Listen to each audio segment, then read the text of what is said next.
যাই হোক, নাম কি আপনার? বাবু। বেয়াদব অসভ্য ফাজিল কোথাকার ময় মুরব্বিদের সামনে বসে আমাকে বাবু বাবু বলতেছে, এই আপনার লজ্জা করে না?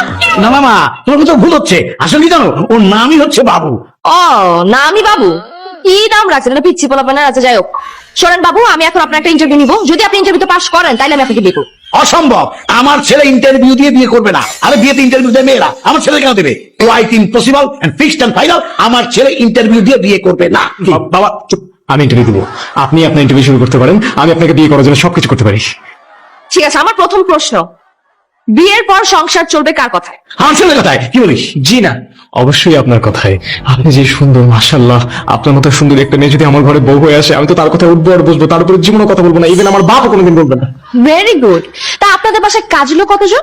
একজন না, অতীতও ছিল না, বর্তমানেও নেই, ভবিষ্যতেও থাকবে না। ঘরের বউ বাসার কাজ করবে, কাজের লোক রাখবো কি করতে? আপনার কথা শুনে মনে হইতেছে আপনি বাসায় না কাজের লোক নিয়ে যাইতেছেন, আপনার ছেলে বউ নিয়ে যাইতেছেন না। সরি বাবু। আমাকে বাবু বলার জন্য থ্যাঙ্কস। আপনার নাম বাবু, এই জন্য আপনাকে বাবু বলে ডাকছি। মিস্টার বাবু, আপনি ইন্টারভিউতে ফেল, আপনি এখন আসতে পারেন। আরে না না না না না, আমার বাবা তো না বুঝে বলছে। আব্বা, ইন্টারভিউ আমার চলতেছে, তুমি কেন মাঝখান দিয়ে কথা বলতেছো? দেখেন, আপনি যদি আমাকে বিয়ে করে আমার বাসায় আসেন, আপনার জন্য বাসায় 3টা কাজের লোক রাখা হবে। একজন শুধু আপনার দেখাশোনা করবে, দ্বিতীয়জন আপনার জন্য রান্না বান্না করবে, আর তৃতীয়জন আপনার কাপড় চোপড় ধুয়ে দেবে। আর একজন রাখবি কোলে নিয়ে ঘোরার জন্য। সেটার জন্য কাজের লোক লাগবে, সেটা আমি করবি। Very good. তো এখন বলেন, আপনি কি বিয়ের পর আপনার স্ত্রীকে নিয়ে আলাদা থাকবেন নাকি আপনার এই বাবার সাথে থাকবেন? অবশ্যই আমার ছেলে আমার সাথে থাকবে, কি বলিস? মিস্টার বাবু, তাহলে আপনি ইন্টারভিউতে ফেল, কারণ আমি বিয়ের পর আমার জামাইয়ের সাথে আলাদা নিরিবিলি একা থাকতে চাই।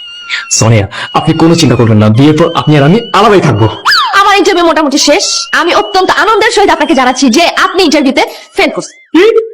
আমি তো আপনার কথা মতো সবকিছুতে হ্যাঁ হ্যাঁ বললাম, কিন্তু তারপর আমি ইন্টারভিউতে ফেল কেন?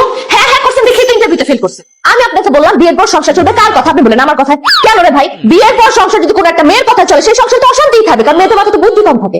তারপর আপনাকে জিজ্ঞেস করলাম যে আপনার বাসায় কয়জন কাজের লোক থাকে, আপনি বলেন আমার জন্য নাকি 3জন আপনি কাজের লোক রাখেন। 3জন কাজের লোক কেন রাখবেন আপনি? তাহলে বিয়ে করতেছেন কেন?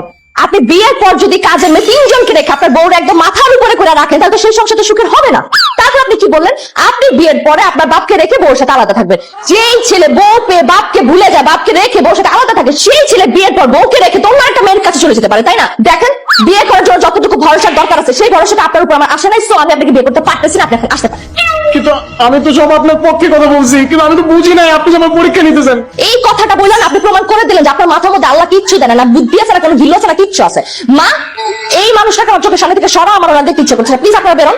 এই যে এখনো দাঁড়ায় আছেন কেন? যান, ছেলে কেন জানে এখান থেকে?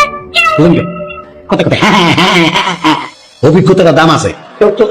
আরে আপা, রাখো, আমি মেয়েকে বিয়ে করবো, আমি মেয়েকে বিয়ে না করে তোমার চলেন না। আরে আরে এখনই হাত ধরে কাটে উঠছে, বেরোন বেরোন।